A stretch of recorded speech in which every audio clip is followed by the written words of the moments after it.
Hello, Marawi City, Mapiagawe, Emisiwans. Maghahatid ng balitang makatotohanan. Ako si Judy May Tadeo Paras. Ako naman si Hasanapi Makabamban. Agos ng balitang walang kinikilingan. Hatid ang boses ng kabataan. Ito ang Daluyong. Yes, Hasana mula rito sa Mindanao State University ay nakikisa mga kabataang MSU1 sa kanilang inilabas na solidarity statement on widespread corruption in government. Sa kanilang pahayag, mariin nila ang tinutulan ng malawakang katiwalian lalo na sa flood control projects at iba pang sektor ng pamahalaan. Binanggit din ng mga estudyante na patuloy na ang budget cut sa universidad na nagdudulot ng kakulangan sa pasilidad at materyales para sa stakeholders at mga mag-aaral. Kasama ang taong bayan, ipinahayag ng MSU1 ang kanilang sigaw para sa pananagutan, katarungan at serbisyo para sa sambayanang Pilipino.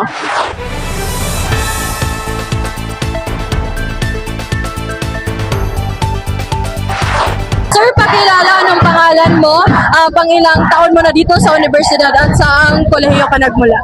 Assalamualaikum warahmatullahi ta'ala wabarakatuh. Ako nga pala si Norham Jamaluddin from the College of Education, 4th year student, and ako po ang kasalukuyang Internal Deputy Prime Minister of Mindanao State University Supreme Student Government. So, hello everyone. I am Noaim Darrell from College of Agriculture, 4th year student from Department of the Animal Science. Sa tingin ninyo, paano naapektuhan ng korupsyon ang edukasyon at kinabukasan ng bansa? Napakalaki ng epekto ng korupsyon sa atin dito sa Pilipinas, hindi lamang sa edukasyon. Dahil alam naman natin na kapag may korupsyon, walang edukasyon. Kung walang edukasyon, maraming tao o maraming kabataan ang magiging mangmang sa kung paano sila magdidesisyon sa pagboto nila, pagpili ng mga pinuno dito sa atin sa Pilipinas, at kung paano nila pagagalawin o payayabungin ang Pilipinas. So, kung walang edukasyon, mawawala rin ang ating kinabukasan. Naapektuhan ng korupsyon ang edukasyon at ang bansa sa pamamagitan ng pagkurap sa mga pondo na dapat naman is nakalaan sa ating edukasyon. Like sa college namin, kulang yung mga laboratory namin na ginagamit namin, kulang yung mga gamit na dapat ay binibigay ng gobyerno para mas umunlad pa yung edukasyon ng ating mga estudyante. Ano ang pinakamalagang pagbabago na nais ninyong makita sa pamahalaan matapos ang inyong ginampanang panawagan? Siguro ang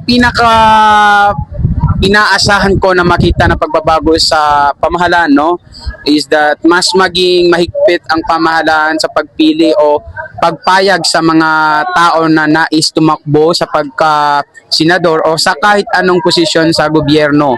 Dahil kung hindi natin lilimitahan o hindi natin lalagyan ng mga restriction kung sino-sino na lang yung tumatakbo. Sana aksyonan ng gobyerno yung mga katiwalian nila. Bigyan nila ng hustisya yung mga nangyayari. Sa aming field sa agriculture, yung mga farmers is sila yung nagpapakain sa bansa pero sila pa yung mga nalulunod sa katiwalian na to. So sana bigyan ng gobyerno ng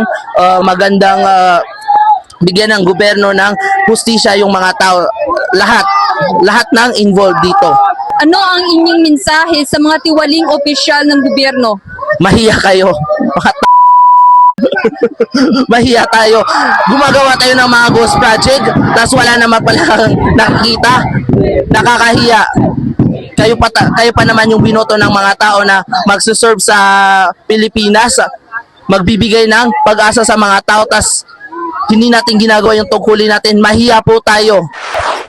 Sa kabuuan, ayon sa aming mga nakapanayam ng korupsyon ay isang matinding sakit na kinakaharap ng ating bayan na dapat ay agad na itong masolusyonan at magamot upang hindi na ito lumala.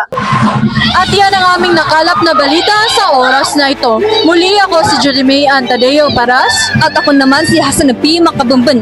Mananatiling nakatutok dahil dito sa Daluyong, tinig mo ay tinig ng kabataan. Sumasabay sa agos ng balita, daluyan ng katotohanan at tulay ng kalaman. Ito ang Daluyong.